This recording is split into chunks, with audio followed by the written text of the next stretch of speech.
ಈಗ ಮೂರನೆಯ ಸೆಷನ್ ಆಯ್ದಕ್ಕಿ ಲಕ್ಕಮ್ಮ. ಆಯ್ದಕ್ಕಿ ಲಕ್ಕಮ್ಮನ ವಚನಗಳನ್ನು ಓದೋಕ್ಕಿಂತ ಮುಂಚೆ ಆಯ್ದಕ್ಕಿ ಲಕ್ಕಮ್ಮನ ಒಂದು ಪರಿಚಯವನ್ನು ಮಾಡಿಕೊಳ್ಳೋಣ. ಆಯ್ದಕ್ಕಿ ಲಕ್ಕಮ್ಮ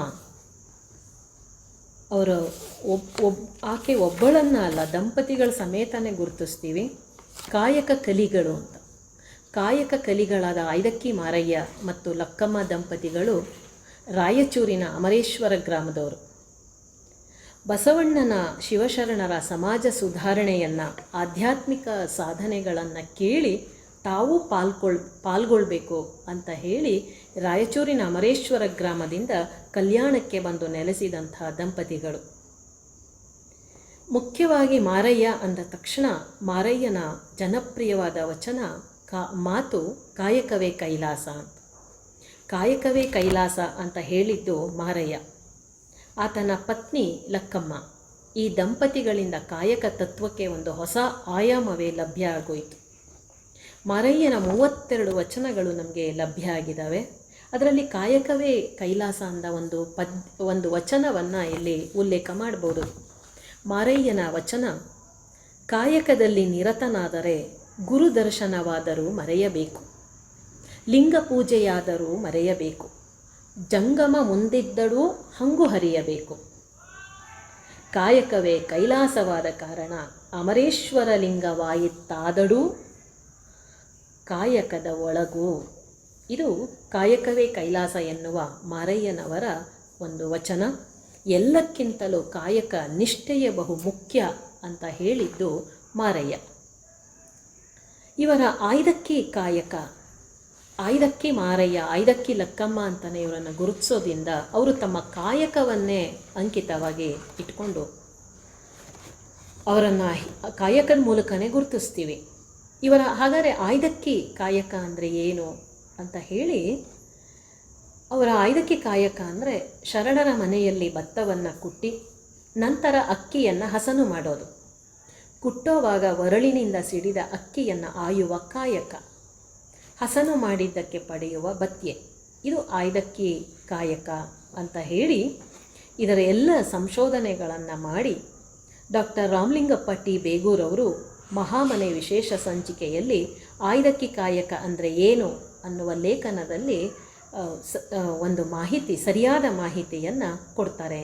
ಅದರಿಂದ ಆಯ್ದಕ್ಕಿ ಕಾಯಕ ಅಂದರೆ ಭತ್ತವನ್ನು ಕುಟ್ಟಿ ಅಕ್ಕಿಯನ್ನು ಹಸನು ಮಾಡಿ ಒರಳಿನಿಂದ ಸಿಡಿದ ಅಕ್ಕಿಯನ್ನು ಆಯುವಂತಹ ಕಾಯಕ.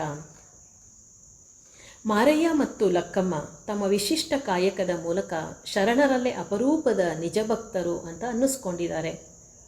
ಕಾಯಕವಿಲ್ಲದೆ ಬದುಕೇ ಇಲ್ಲ. ತಾವು ನಂಬಿದ ಕಾಯಕವನ್ನೇ ಪರಮ ಪೂಜ್ಯವಂತ ಭಾವಿಸಿದವರು. ಕಾಯಕ ಅನ್ನುವಂಥದ್ದು ದೈಹಿಕ ಮತ್ತು ಮಾನಸಿಕ ನೆಮ್ಮದಿಯನ್ನು ನೀಡೋದಲ್ಲದೆ ಆತ್ಮಾನಂದವನ್ನು ಉಂಟು ಮಾಡುತ್ತದೆ. ಕಾಯಕ ಬಿಟ್ಟು ಬೇರೆಯೇ ಬದುಕಿಲ್ಲ ಅಂತ ಭಾವಿಸಿದಂಥ ಈ ಮಾರಯ್ಯ ದಂಪತಿಗಳು ಕಾಯಕವನ್ನೇ ಕೈಲಾಸವಾಗಿಸಿಕೊಂಡಂತಹ ಪುಣ್ಯ ಜೀವಿಗಳು. ಇನ್ನು ಆಯ್ದಕ್ಕಿ ಲಕ್ಕಮ್ಮನ ವಚನಾಭಿವ್ಯಕ್ತಿಯನ್ನು ನೋಡ್ಬೋದು. ಆಯ್ದಕ್ಕಿ ಲಕ್ಕಮ್ಮನ ಸುಮಾರು 25 ವಚನಗಳು ನಮಗೆ ಲಭ್ಯವಾಗಿದೆ. ಎಷ್ಟೊಂದೆಲ್ಲ ಬರೆದಿರಬಹುದು, ಆದರೆ ನಮಗೆ ಸಿಕ್ಕಿರೋದು ಮಾತ್ರ 25 ವಚನ ಮಾತ್ರ. ಇಲ್ಲಿ ಬಹಳ ಶೂನ್ಯ ಸಂಪಾದನೆಯಲ್ಲಿ ಒಂದು ಬಹುಮುಖ್ಯವಾದಂತಹ ಒಂದು ಘಟನೆ ನಮಗೆ ಕಾಣಿಸ್ತದೆ. ಬಸವಣ್ಣನ ಮನೆಯ ಅಂಗಳದಿಂದ ಮಾರಯ್ಯ ಅಕ್ಕಿಯನ್ನು ಆಯ್ದು ತಂದದ್ದು, ನಿತ್ಯಕ್ಕಿಂತ ಹೆಚ್ಚಿನ ಪ್ರಮಾಣದ ಅಕ್ಕಿಯನ್ನು ತಂದದ್ದನ್ನು ನೋಡಿ ಲಕ್ಕಮ್ಮನಿಗೆ ಸಿಟ್ಟು ಬಂದು ಅದನ್ನು ಬುದ್ಧಿ ಹೇಳಿ ತಿಳಿ ಹೇಳುವಂತಹ ಒಂದು ಈಕೆಯ ವಚನ ಬಹಳ ಜನಪ್ರಿಯವಾಗಿದೆ.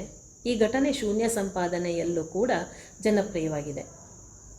ಪತಿ ಧರ್ಮದ ಮಾರ್ಗವನ್ನು ತಪ್ಪಿದರೆ ಎಚ್ಚರಿಸುವ ಹೊಣೆಗಾರಿಕೆ ಆತನ ಪತ್ನಿಯದು ಅನ್ನೋದಕ್ಕೆ ಲಕ್ಕಮ್ಮನ ಮಾದರಿ ವಚನ ಸಾಹಿತ್ಯದಲ್ಲಿದೆ. ಈಕೆಯ ಅಂಕಿತ ಮಾರಯ್ಯ ಪ್ರಿಯ ಅಮರೇಶ್ವರ ಲಿಂಗ.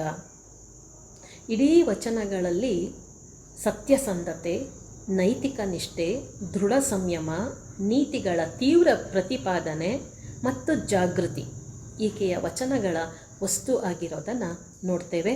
ಸಿಕ್ಕಿರುವ 25 ವಚನಗಳ ದ್ರವ್ಯ ಇದಾಗಿದೆ. ಈಕೆಯ ಮೊದಲ ವಚನ, ಆಯ್ದಕ್ಕಿ ಲಕ್ಕಮ್ಮನ ಮೊದಲನೇ ವಚನ, ಗರ್ವದಿಂದ ಮಾಡುವ ಭಕ್ತಿ ದ್ರವ್ಯದ ಕೇಡು, ನಡೆಯಿಲ್ಲದ ನುಡಿ ಅರಿವಿಂಗೆ ಹಾನಿ, ಕೊಡದೆ ತ್ಯಾಗಿ ಎನಿಸಿಕೊಂಬುದು ಮುಡಿಯಿಲ್ಲದ ಶೃಂಗಾರ, ದೃಢವಿಲ್ಲದ ಭಕ್ತಿ ಅಡಿವಡೆದ ಕುಂಭದಲ್ಲಿ ಸುಜಲವ ತುಂಬಿದಂತೆ, ಮಾರಯ್ಯ ಪ್ರಿಯ ಅಮರೇಶ್ವರ ಲಿಂಗವ ಮುಟ್ಟದ ಭಕ್ತಿ. ಇದು ಅಕ್ಕಮ್ಮನ ಮೊದಲನೆಯ ವಚನ. ಈ ವಚನದಲ್ಲಿ ನಿಜವಾದ ಭಕ್ತಿಯ ಸ್ವರೂಪವನ್ನು ವ್ಯಾಖ್ಯಾನಿಸಲಾಗಿದೆ. ನಿಜವಾದ ಭಕ್ತಿ ಅಂದರೆ ಯಾವುದು, ಪೊಳ್ಳು ಭಕ್ತಿಯ ಮುಖವಾಡ ಯಾವುದು ಅಂತ. ಗರ್ವದಿಂದ ಮಾಡುವ ಭಕ್ತಿ ದ್ರವ್ಯದ ಕೇಡು. ಗರ್ವ, ಶ್ರೀಮಂತಿಕೆ, ಪ್ರದರ್ಶನ, ತೋರಿಕೆಗಾಗಿ ಮಾಡುವ ಆಡಂಬರದ ಧಾರ್ಮಿಕ ಆಚರಣೆಗಳಿಂದ ಯಾವ ಫಲನೂ ಇಲ್ಲ. ಹಾಗಾಗಿ ಗರ್ವದ, ಶ್ರೀಮಂತಿಕೆಯ, ಪ್ರದರ್ಶನದ ಭಕ್ತಿ ಇದೆಯಲ್ಲ, ಅದರಿಂದ ದ್ರವ್ಯ ಅಂದರೆ ಸಂಪತ್ತು ವ್ಯರ್ಥ ಆಗ್ತದೆ ಹೊರತು ಇನ್ಯಾವುದೇ ಸತ್ಫಲಗಳು ಸಿಗೋದಕ್ಕೆ ಸಾಧ್ಯ ಇಲ್ಲ. ನಡೆಯಿಲ್ಲದ ನುಡಿ ಅರಿವಿಂಗೆ ಹಾನಿ. ಯಾವುದು ನಿಜವಾದ ಅರಿವನ್ನು, ತಿಳುವಳಿಕೆಯನ್ನು ಕೊಡುತ್ತೆ ಅಂತಂದರೆ ನಾವು ನುಡಿದ ಹಾಗೆ ನಡೆದಾಗ ಮಾತ್ರ. ನಡೆ ಇಲ್ಲದ ನುಡಿ, ತಾನು ಉತ್ತಮವಾಗಿ ನಡೆದೆ ಬರೀ ಉತ್ತಮ ಬೋಧನೆಗಳನ್ನು ಮಾಡ್ತಾ ಇದ್ದರೆ ಅವನು ನಿಜವಾದ ಅರಿವನ್ನು ಪಡೆಯೋಕ್ಕೆ ಸಾಧ್ಯನೇ ಇಲ್ಲ. ಹಾಗಾಗಿ ಅರಿವಿನ ಕೇಡು ಅಂತಂದರೆ ನುಡಿದ ಹಾಗೆ ನಡೆಯದೇ ಇರುವಂಥದ್ದು. ಅದರಿಂದ ಉತ್ತಮ ನುಡಿನಡೆಯ ಬದ್ಧತೆ ಅಂದರೆ ಅದು ಸಾರ್ಥಕವಾದ ಭಕ್ತಿ. ಕೊಡದೆ ತ್ಯಾಗಿ ಎನಿಸಿಕೊಂಬುದು ಮುಡಿಯಿಲ್ಲದ ಶೃಂಗಾರ. ಭಕ್ತಿ ಅಂದರೆ ಸರೆಂಡಿಂಗ್, ಸರ್ವಾರ್ಪಣೆ ಅಂತ. ಆಗ ಬೇರೆಯವರಿಗೆ ಕೊಡುವಂಥದ್ದು, ಬಿಟ್ಕೊಡುವಂಥದ್ದು ಭಕ್ತಿಯ ಒಂದು ಬಹುಮುಖ್ಯವಾದ ಅಂಶನೇ ಆಗೋಗುತ್ತೆ. ದಾನ ಮತ್ತು ತ್ಯಾಗ ಇರುವಂಥದ್ದು ಭಕ್ತಿ. ಆಗ ಅದು ಸುಂದರವಾದ ಭಕ್ತಿ. ತಲೆ ಕೂದಲು, ಕೇಶ ಇರುವ ಮುಡಿಯುಳ್ಳ ಸುಂದರವಾದ ಶೃಂಗಾರ ಅಂದರೆ ದಾನ ಮತ್ತು ತ್ಯಾಗ ಗುಣಗಳಿಂದ ಕೂಡಿರುವಂತಹ ಭಕ್ತಿ. ಹೀಗೆ ಅಲ್ಲದೆ ಹೋದರೆ ಚಪಲ ಚಿತ್ತದ ಭಕ್ತಿ, ಕೊಡದೆ ತ್ಯಾಗಿ ಎನಿಸಿಕೊಂಬುದು ಮುಡಿಯಿಲ್ಲದ ಶೃಂಗಾರ.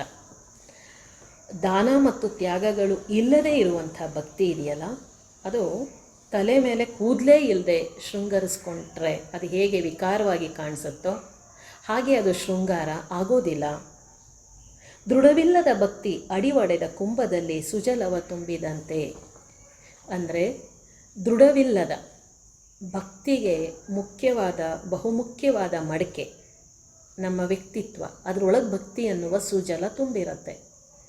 ಆದರೆ ತಳನೇ ಒಡೆದು ಹೋಗಿರೋ ಮಡಿಕೆಯಲ್ಲಿ ಎಷ್ಟೇ ಒಳ್ಳೆಯ ಜಲವನ್ನು ತುಂಬಿದ್ರೂ ಅದು ವ್ಯರ್ಥವಾಗಿ ಸೋರು ಹೋಗುತ್ತೆ.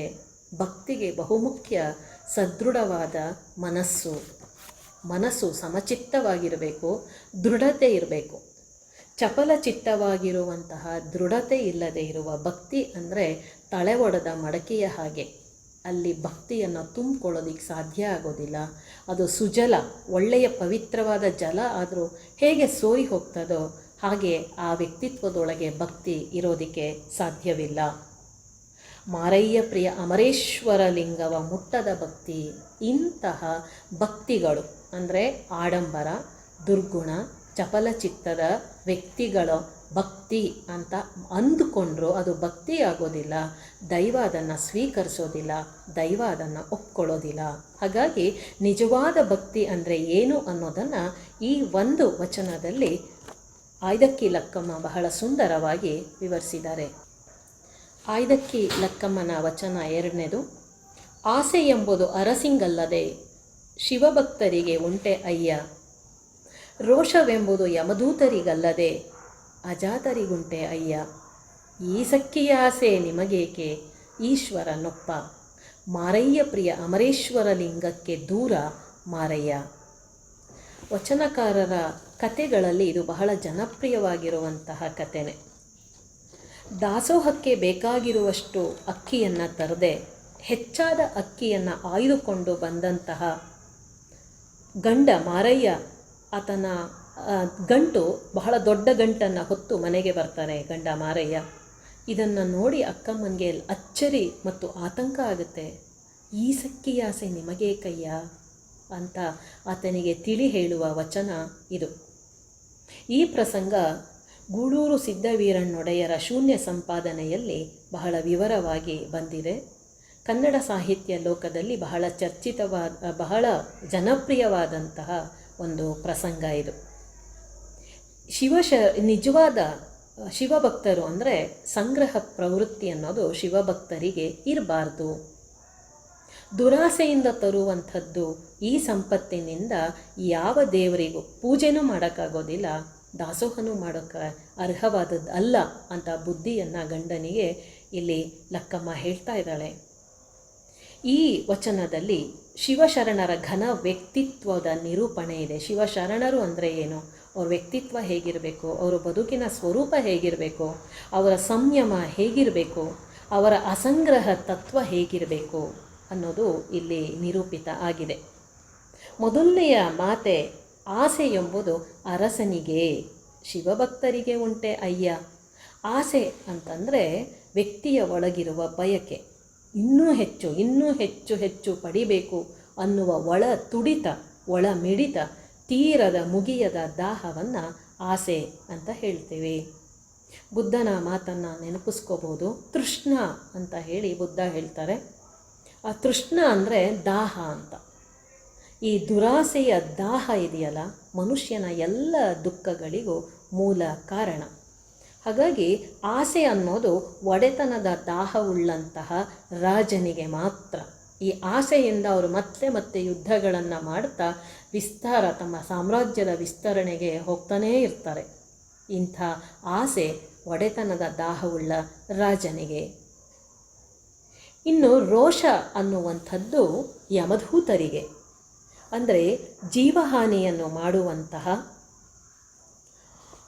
ಒಂದು ಜೀವ ತೆಗಿಬೇಕು ಅನ್ನುವಂಥವರೇ ರೋಷ ಬರುತ್ತೆ. ಯಾಕೆ ಅಂದರೆ ರೋಷ, ಸಿಟ್ಟು, ಕೋಪ, ಆಕ್ರೋಶ. ಜೀವಹಾನಿ ಮಾಡುವ ಮೊದಲ ಹೆಜ್ಜೆನೇ ರೋಷ. ರೋಷ ಅನ್ನೋದು ಜೀವಹಾನಿ ಮಾಡುವವರಿಗೆ ಮಾತ್ರ ಸಹಜ ಸ್ವಭಾವನೆ ಹೊರತು ಇದು ಶಿವಭಕ್ತರಿಗೆ ಅಲ್ಲ. ಮನುಷ್ಯನ ಎಲ್ಲ ಪಾತಕಗಳು, ತಪ್ಪು ನಡೆಯ ಮೊದಲ ಹೆಜ್ಜೆನೇ ಆಸೆ. ಆಸೆಯಿಂದ ರೋಷದಿಂದ ಹಿಂಸೆ ಹುಟ್ಟತ್ತೆ. ಅದಕ್ಕೆ ಆಸೆನೇ ಇರಬಾರ್ದು ಶಿವಭಕ್ತರಿಗೆ ಅನ್ನೋದನ್ನು ಲಕ್ಕಮ್ಮ ಇಲ್ಲಿ ತಿಳಿ ಹೇಳ್ತಾ ಇರೋದನ್ನು ನೋಡ್ತೇವೆ.